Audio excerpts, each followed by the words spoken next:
dia harus mendengarkan dulu Listen to understand. Listen to understand. Baru Say sorry. ngerti. Ya, nggak ngerti kita. Ya udah, kita syukuri aja. Kita syukuri aja dia ada di sini, duduk di sini bersama kita. Walaupun katanya pernah jatuh, tapi gua nggak tahu itu maksudnya Kapan gimana. ya? Nggak ngerti gua. Tapi ya kita syukuri aja. Syukur lu jatuh. Tapi ini yang menarik ya. Kita lagi ngobrol-ngobrol gini, dia ngomongin kendaraan. Gua pernah nyari masalah. Dan Saya fatal. juga pernah. Pasti. Kita semua. Oh, Kita semua, maksudnya bukannya pasti ngomongin karakter lu. iya. Nggak dipojokin kok. Iya. Enggak, ini masalah kendaraan ya, masalah kendaraan.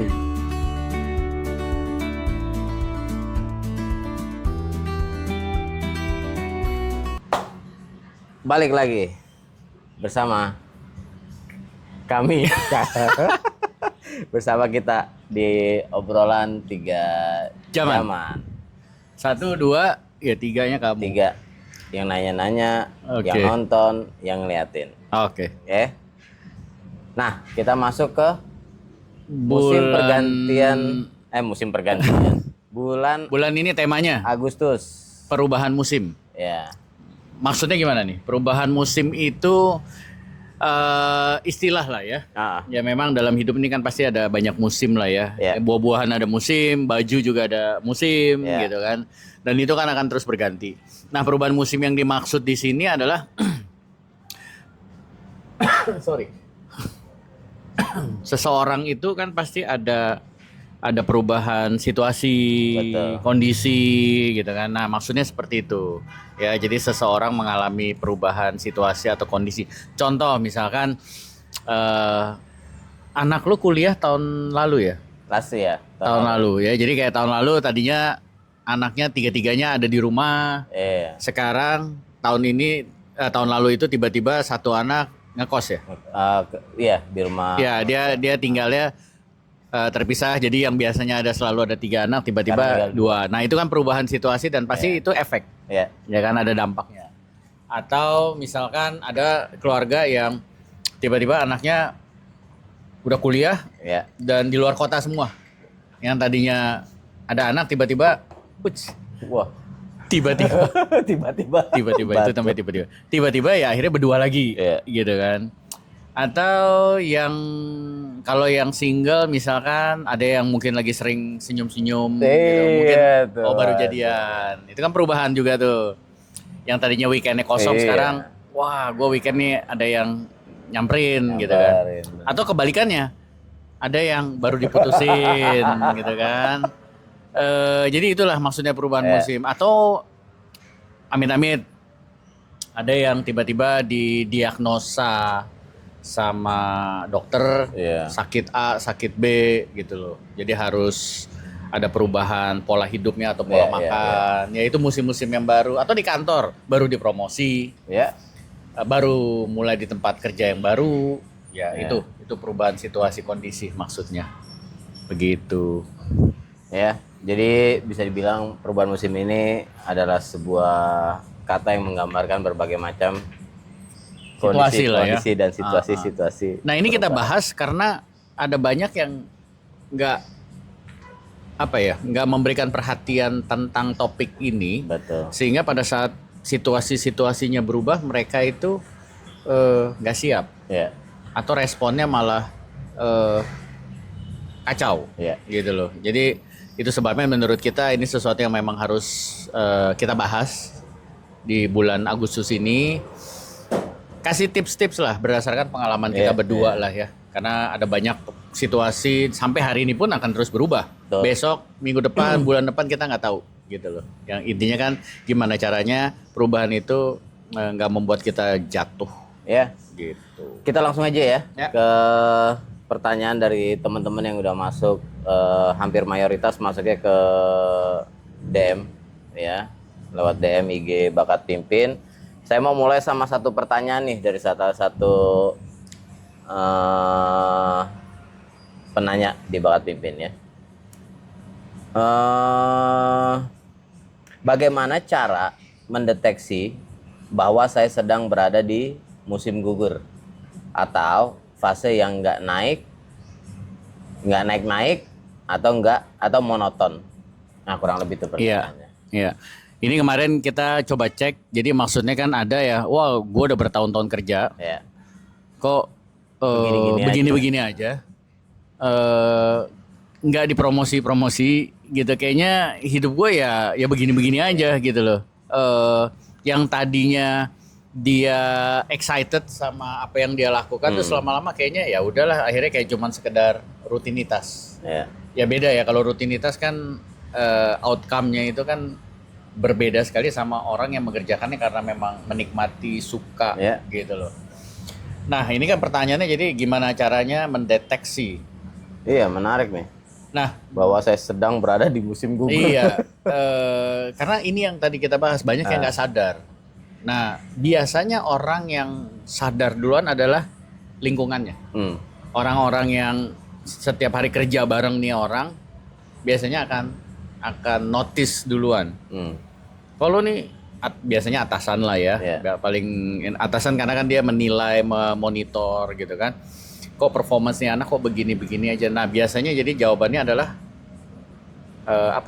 teguran atau reminder dari teman kerjanya. Yeah. Nah itu jangan salah terima. Kadang-kadang kan kita jadi baper gitu. Apa sih lo? Tapi kalau udah 1 orang, 2 orang yang ngomong begitu, itu kan sebenarnya sinyal.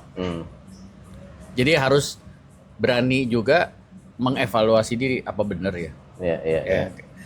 Kadang-kadang kan kita pikir atasan gua aja begini, atasan gua aja begitu gitu loh. Jadi salah fokus, padahal kan ini kan yang lagi dibahas diri kita. Jadi kalau ada masukan, misalkan dari atas, kok kamu sekarang kerjanya pelan sih, kok kamu sekarang kerjanya kayaknya nggak enjoy sih atau apa, kok hasil review tahunannya nggak beda sama tahun lalu, tahun sebelumnya, kok nggak ada peningkatan selama beberapa bulan. Ya itu sebenarnya alarm. Ya, dan harus mau denger. Iya. Ya memang pada dasarnya butuh lingkungan juga yang mampu bisa memberikan semacam review atau evaluasi kondisi kita pada saat itu ya. Dan dia harus jujur, harus terima Iya. gitu loh ya. Kenyataan menyedihkan memang kadang. Tapi itulah kita yang sering kita bahas, makhluk sosial. Memang perlu, gak bisa sendirian. Nah, satu lagi nih bro, pertanyaan yang kedua nih, bagaimana cara menjaga mental agar tidak menyerah saat ngalamin banyak kegagalan yang nggak selesai. Mental. Ini bicara mental sih, benar. Iya. Ini bicara mental. Dan sekali lagi, mental itu kan nggak otomatis ya. Betul. Mental itu kan harus dibangun ya. Jadi ya namanya persiapan itu kan dilakukan sebelum eventnya.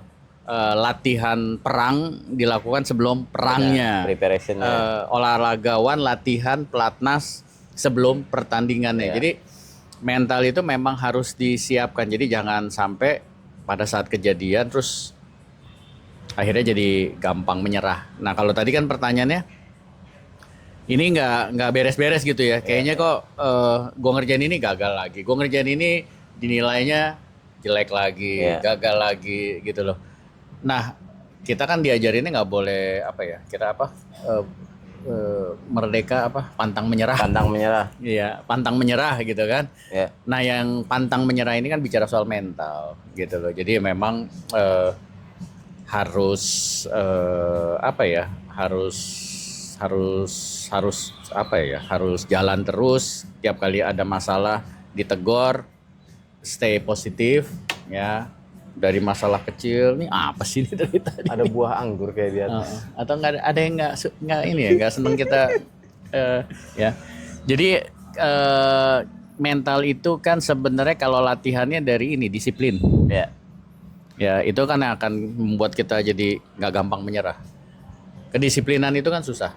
Ya, misalkan bangun pagi atau olahraga pagi atau apa aja lah. Itu hal-hal kecil yang akan ngebentuk mental kita sih sebenarnya dari latihan disiplin. Disiplin itu kan kadang-kadang sesuatu yang kita nggak suka tapi harus. Ya itu lagi ngelatih mental. Gitu loh, untuk nurut, untuk taat, tetap ngerjain walaupun nggak suka. Walaupun nggak suka. Walaupun lagi nggak fit atau apa, ya udah jalanin aja. Nah itu mental nanti jadinya. Gitu. Ya saat ini juga memang bisa dibilang grit apa kegigihan ketika menemukan kegagalan dan nemuin lagi juga memang lumayan jadi PR juga buat ya terutama para pemimpin muda ya. Karena kalau memang pun di compare dengan generasi-generasi sebelumnya, mungkin kalau kayak generasi sekarang nih menemukan jawaban tuh lebih mudah dibanding generasi sebelumnya dengan adanya teknologi, informasi yang lebih mudah didapat. Ya. Tapi satu lagi gue mau tambahin, kan tadi pertanyaannya gimana caranya menjaga mental agar tidak menyerah. Ini kaitannya juga sama prinsip hidup, value. Kita kan sering soal life value, your value, prinsip lah. Nah prinsip itu kan adalah pegangan hidup kita, sesuatu yang kita nilai, kita anggap itu penting.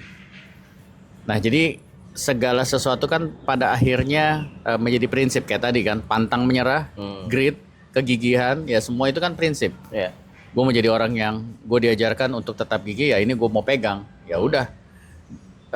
Dan ini menjadi sesuatu yang penting, ya itu akan apapun situasinya, itu yang akan menjadi apa ya, pondasinya dia. Betul. Ya kan, jadi makanya sering kita bahas soal life value, prinsip hidup, nilai hidup, karena itu akan menentukan prioritas kita gitu. Dan itulah dasar dari setiap keputusan yang akan kita buat, karena kan yang kita putuskan adalah sesuatu yang kita anggap penting, paling penting gitu kan.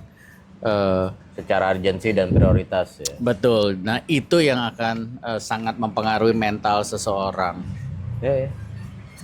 Ini ada pertanyaan tambahan, tapi kayaknya maunya gue yang jawab, boleh nggak? Boleh. Nih, tapi ntar lu bantu jawab, tambahin juga ya. Apakah kelemahan dalam menghadapi perubahan lebih sering berada dari individu, sistem, atau leadership? Coba gue ulangin lagi ya. Apakah kelemahan dalam menghadapi perubahan lebih sering berasal dari individu, sistem, atau leadership? Nah, ini pertanyaan yang menarik. Pada intinya di sini ada satu poin. Kelemahan menghadapi perubahan ini lebih sering dihadapin si individu, sistem yang ada di sekitar dia, atau leadership, mungkin kepemimpinannya ya. Kalau bisa bantu jawab. Yang pertama, individu. Menurut pendapat saya, nanti kita lihat aja pendapat Pak Dhani. Kenapa dari individu? Karena dari individu ini ya memang modal awalnya itu ada di dalam si individu. Ya makanya sering di beberapa OTZ Bakat Pimpin juga kita sempat bahas yang kenali diri, cari tahu siapa dirinya, review diri. Jadi pengenalan individu ini akan mampu membawa kita untuk selalu beradaptasi terhadap perubahan-perubahan. Nah, kenapa tidak sistem? Sistem ini menurut pendapat saya adalah satu keadaan yang nggak bisa dikontrol. Karena bisa jadi yang bikin sistem itu untuk kita, bukan kita, bisa jadi yang bikin sistem itu orang lain. Tapi kalau si individu membangun sebuah sistem, misalnya individu membangun sebuah sistem itu kayak apa sih? Contoh, saya bangun jam 5, habis jam 5 saya berdoa, habis berdoa saya olahraga, habis olahraga saya sempatkan baca buku, habis saya sempatkan baca buku saya beresin rumah, habis beresin rumah saya pergi ke sini. Nah, sequence ini adalah sebuah sistem. Makanya pertama mempersiapkan diri, kenali diri apa yang mau dikejar, kemudian sistem yang dibangun. Sistem yang dibangun tuh sistem harian saya mau ngapain, sistem mingguan saya mau ngapain, sistem selama sebulan saya mau ngapain. Terus kalau ngomongin leadership, ya mulailah memimpin diri sendiri. Tapi kalau misalnya teman yang bertanya ini berpikir sistem dalam artian yang dibangun sebuah perusahaan, di dalam sebuah perusahaan, saya rasa tentunya jawabannya pasti lari ke individu atau ke diri kita sendiri.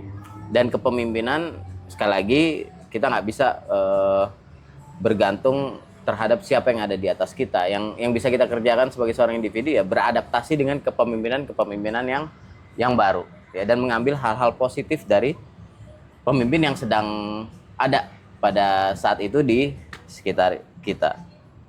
Jadi ya perubahan lebih sering sih lebih ngebangun individunya kali, ngebangun kitanya. Oke. Ya. Coba lagi pertanyaannya Apakah kelemahan dalam menghadapi perubahan itu ada di orangnya, lebih sering berasal dari orangnya, sistem, atau leadership? Jadi biasanya kelemahan itu di mana gitu? Di Iya, iya, orangnya iya. kah, apa di sistemnya kah, atau di leadership? leadership. Ini maksudnya mungkin tadi atasannya dia. Bisa atau ya. gitu.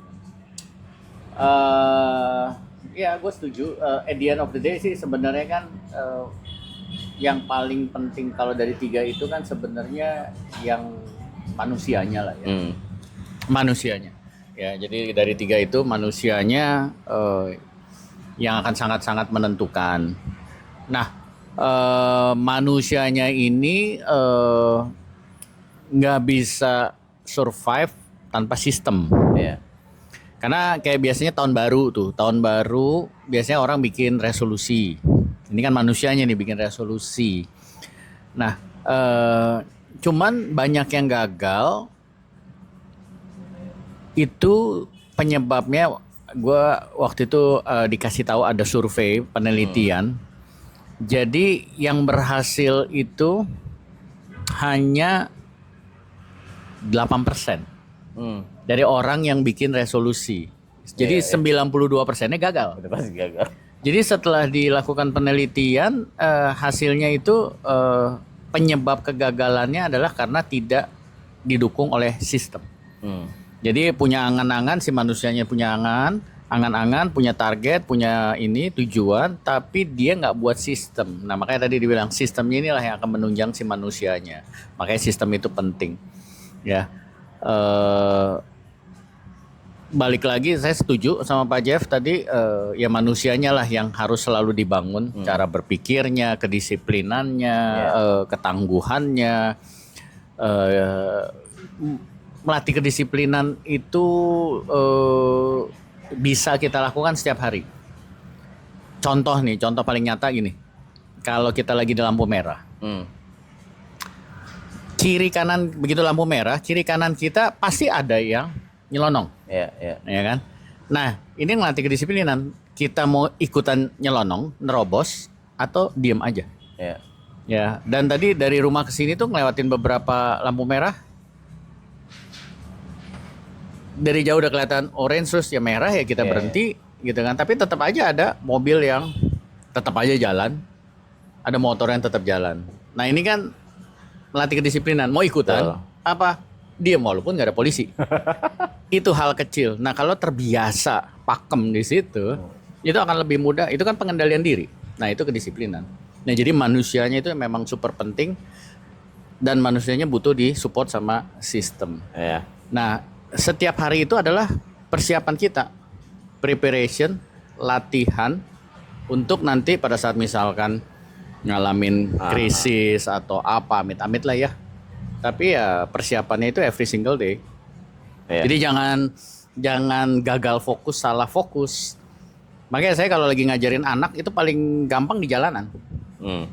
Kemarin lagi mau masuk tol, tiba-tiba yang depan lagi ngantri nih. Nguarin sesuatu terus jadi dia kayak cup gelas gitu, main dilempar aja. Cupnya nggak dilempar, isinya dilempar gitu. Jadi kayak airnya mau dibuang gitu. Tapi terus yang wow, terus anak saya juga lihat gitu loh gitu kan, ya langsung itu jadi momen ngajarin. Kira-kira gitu aja. Bener-bener ada ya, sempat ada sedikit kejadian juga ya masalah tentang perubahan ini ya. Contoh kayak misalnya sekarang tilang di jalan ini kan udah jarang kan, karena sekarang kamera ya. Lucunya kalau diperhatiin di jalan ini juga sempet gue bahas nih sama anak gue. Lihat, gara-gara kamera akhirnya orang merubah sekarang yang tadinya pakai plat polisi di depan, sekarang dia nggak pakai. Karena kan difoto plat polisinya. Iya, betul. Ya, jadi ya itu perubahan-perubahan yang mungkin individu ya bisa dikatakan komitmennya di mana, disiplinnya akhirnya di mana. Tapi ya most sekarang ya hampir banyak kejadian yang jalannya akhirnya dia berubah tapi malah ngerubah dirinya yang tadinya benar jadi malah nggak benar Iya, gitu. iya. Betul, karena kalau kita perhatian gini, dalam hidup, anak-anak lu, anak-anak gua, waktu mereka masih bertumbuh di rumah nih, pasti kita kasih banyak aturan. Iya. Cuci tangan ya sebelum makan, pokoknya harus ini ya, harus ini ya, harus itu. Itu jadi aturan-aturan itu kan kita berikan, bukannya karena kita rese, tapi kita sedang melatih kedisiplinan mereka, itu latihan. Gitu loh, sampai nanti akhirnya orang tuanya nggak ada pun mereka akan cuci tangan. Iya. Karena itu dibangun, ya. Nah jadi kalau ke kantor ada banyak aturan, ada. Karena yang kerja itu kan banyak dan latar belakang beda-beda, umur beda-beda, cara berpikir beda, makanya diberikan aturan. Tujuannya supaya tercipta keteraturan. Tetapi at the same time kita lagi melatih kedisiplinan mereka semua ini. Yang terbiasa disiplin nggak akan masalah tuh. Tapi yang nggak terbiasa ya akan kucing-kucingan, kita cari solusi untuk ngelewatin itu semua. Bukan tikus-tikusan ya, Iya. kucingan lo. Nah nih pertanyaannya, waduh ini ada Tuhannya nih, jadi lu kayaknya lu yang jawab. Apa? Emang lo nggak punya Tuhan? Punya. Ya sama lah. Iya. Apa yang harus kita lakukan ketika Tuhan atau keadaan membawa kita ke musim baru yang sebenarnya kita nggak pilih? Ketika kita meninggalkan posisi yang sudah kita kuasai dan harus memulai dari nol di dunia yang masih asing dengan guidance yang terbatas, bagaimana kita berdamai dengan kehilangan zona nyaman, tetapi menikmati prosesnya dan tahu bahwa kita sedang bertumbuh, bukan sedang kehilangan arah. Oke. Ini kayaknya pindah keahlian nih. Ya mungkin Atau misalkan apa yang lo biasanya tanggung jawabnya misalkan dia di outlet seperti di simetri ini nih, ya kan? Dia megang tiba-tiba terus sekarang dia kan handle operasionalnya. Terus mungkin tiba-tiba terus ownernya bilang, boleh nggak mulai minggu depan kamu pegang simetri yang di sebelah sana juga, plus kamu pikirin sales and marketing ya. Betul. Mungkin operationnya dia kuasai, tapi sales marketingnya, itu kan baru Pak, saya kan bukan ahli. Ya udah, itu mungkin kayak gitu ya. Iya. Nah, tapi balik lagi gini, ini sesuatu yang sangat-sangat dasar yang biasanya gue pakai selalu dalam cara berpikir. Manusia ini kan terdiri dari roh, jiwa, raga. Roh, jiwa, raga, ya kan? Dan pasti ada alasannya. Dari sisi rohaninya, spiritualnya itu kan kita perlu terhubung lah ya sama Yang Maha Kuasa.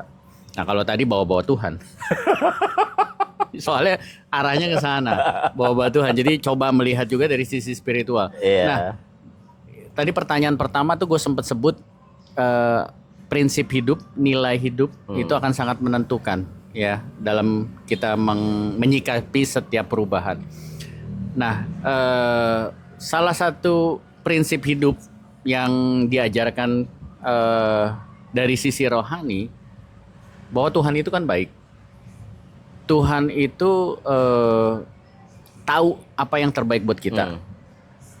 Dan Tuhan yang punya kuasa untuk mengizinkan apabila sesuatu terjadi apa enggak terjadi. Ya, jadi sesuatu yang terjadi meskipun itu di luar kehendak kita, tapi kalau itu diizinkan terjadi pasti ada maksud baik dari Dia. Yang mungkin momen tersebut kita belum ngerti ngapain sih ini apaan, tapi kita harus pegang prinsip kita. Nah kalau ditanya ke gue, prinsip gue adalah pasti ini ada rencana Tuhan yang mau dijalankan, tapi gue nggak lihat dan gue nggak ngerti, ya gue belajar nurut sama atasan gue, gitu loh, ya. Dan di ajaran kita juga kan diajarin segala sesuatu yang kita hadapi pasti nggak pernah melebihi kapasitasnya. Itu nggak cuma satu agama lo yang ngajarin itu, dan gue mengimani itu sesuatu yang, nah itu jadi prinsip gue. Jadi kalau apapun, kayak contoh lah waktu beberapa tahun lalu kita ngadepin pandemi COVID, itu yang gue pegang, prinsip itu. Gue pasti bisa, gue masih melek besoknya, oh gue pasti bisa nih, gue pasti lewatin, gue mampu. Tapi gue nggak mau apa ya, nggak mau denial juga bahwa COVID masih berlangsung, banyak yang tumbang kiri kanan. Tapi ya gue nggak tutup mata, tetapi gue memilih untuk fokus. Gue pasti bisa. Ya gue tetap percaya sama karakter Tuhan bahwa maksud dia baik. Kalaupun yang meninggal juga itu adalah yang terbaik. Ya kan, karena mungkin memang masanya sudah selesai atau apa segala macem. Jadi ya itu prinsip hidup sih. Ya, jadi jalanin aja, pegang acuan prinsip kamu. Ya, kamu percaya sama atasan kamu bisa percaya bahwa atasan kamu tidak ada niat jahat, ya kan? Dan tentunya ditopang dengan keyakinan iman kita bahwa wah, kalau ini diizinkan sama Tuhan saja pasti ada maksudnya. Walaupun gua harus repot-repot, gua harus belajar lagi, gua harus capek, keluar dari zona nyaman, ya nggak apa-apa, itu kita lagi diperbesar kapasitasnya. Gitu. Makanya jangan salah fokus dalam keadaan gitu. Ya kita perlu orang-orang yang kita tahu punya nilai yang bener. Karena kan biasanya kalau salah curhat aja itu dah responnya bahaya. Emang tuh atasan rese, udahlah lu bilang aja nolak. Nah itu. Tapi kalau yang seprinsip dia akan bilang ya udah jalan, pasti lu bisa, pasti ada alasan lah. Gue yakin lu bisa, ya kita support kan. Nah itu makanya temen komunitas itu penting. Wah, sampai nih kita ke pertanyaan terakhir, guys. Pertanyaan terakhir menarik ya buat yang sekarang lagi mau naik kelas, mau promosi atau mau berkembang ya. Ini ada satu pertanyaan yang amat sangat on point. Ya. Bagaimana mempersiapkan diri saat masih di posisi bawah agar siap memimpin saat dipromosi? Wah, menarik ya. Nggak terlintas di pikiran saya pertanyaan ini bisa mampir di IG kita. Gimana bro, lu mau bantu jawab duluan nggak? Mempersiapkan diri saat masih di posisi bawah agar bisa memimpin pas udah waktunya dipromosi. Sebenarnya banyak pertanyaan dari yang level bawah suka nanya gitu kan, dan itu jujur kayak lu juga tadi nggak kepikiran gara-gara banyak nanya, akhirnya ya juga nih gue harus bekalin mereka nih gitu kan, apa yang dulu tidak gue lakukan tapi ternyata pas udah dipromosi gue kelabakan gitu misalkan.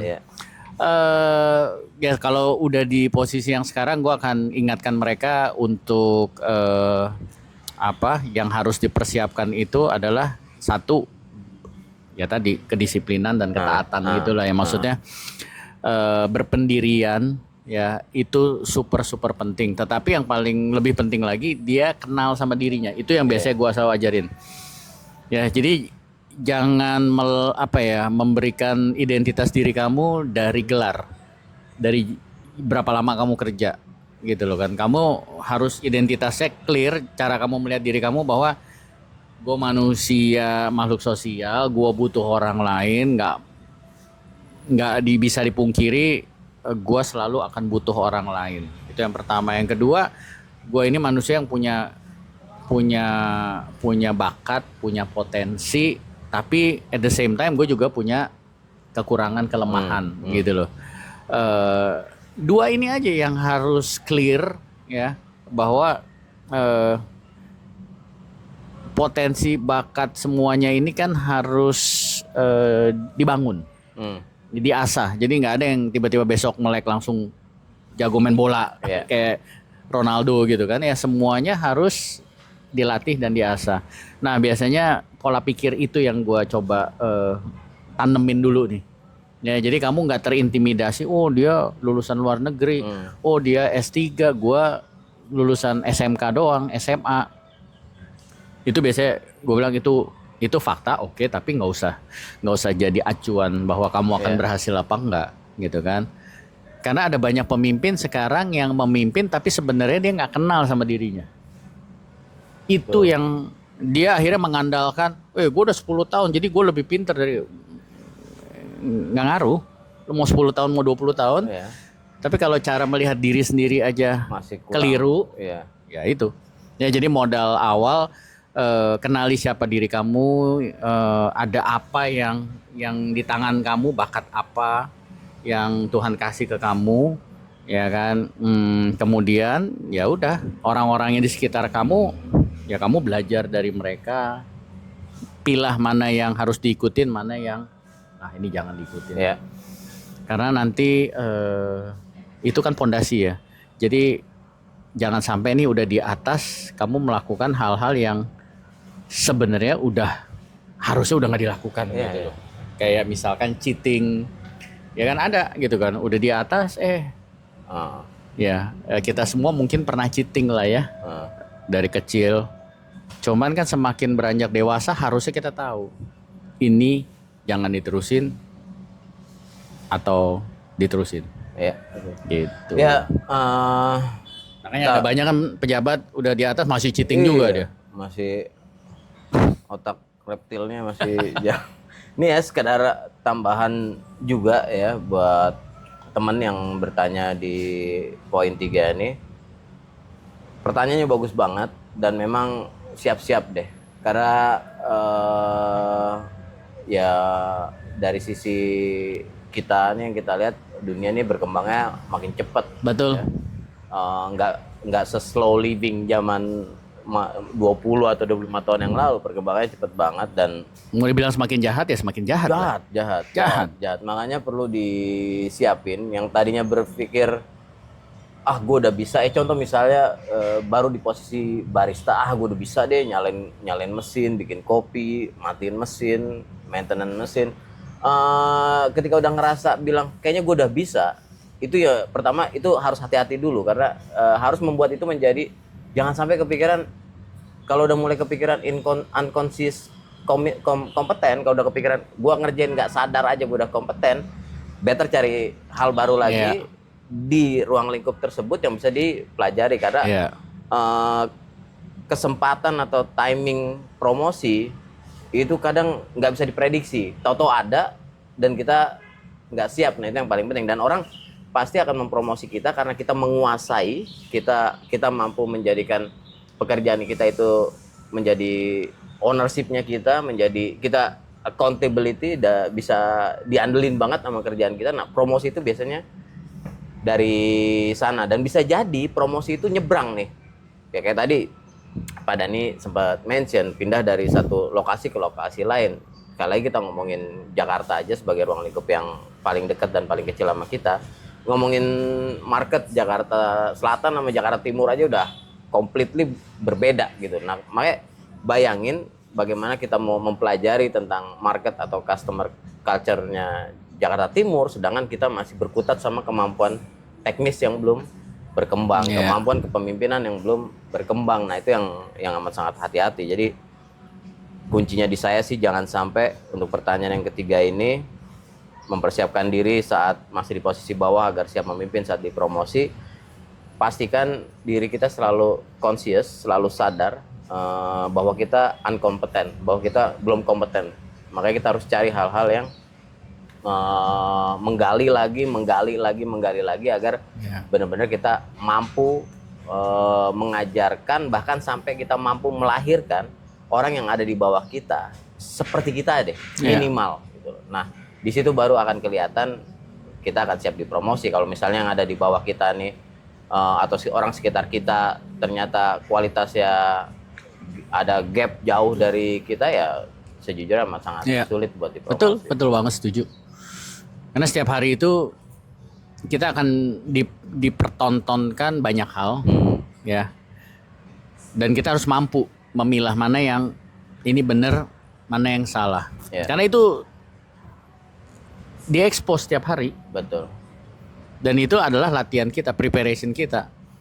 Ya, itu yang harus dilatih karena ya kalau mungkin di dunia restoran udah dibilang jangan nyomot tip, nyolong aja, dan itu every single day terjadi mungkin ya di beberapa tempat gitu loh ya.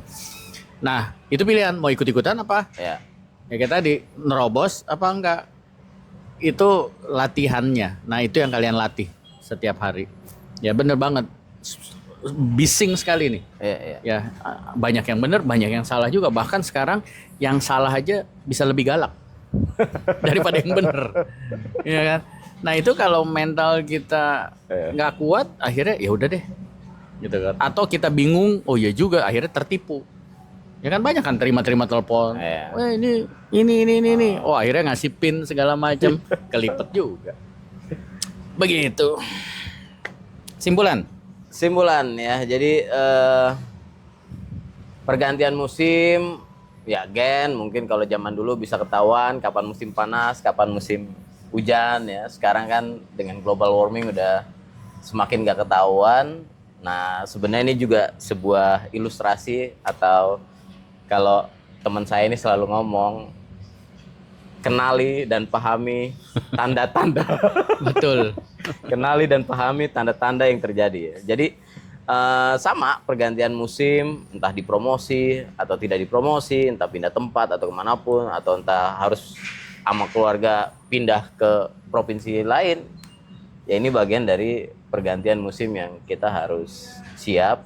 Ya kita harus kenalin diri agar ya itu tadi pas lagi ganti musim nggak sakit aja. Ya. Good. Setuju. Salah satu tanda kedewasaan seseorang adalah dia mampu mengenali akan ada terjadi perubahan musim. Ya. Itu salah satu tanda kedewasaan seseorang. Sehingga ketika dia sudah bisa mengenali, kan pastinya dia bisa mengantisipasi Ya. lebih baik. Ya.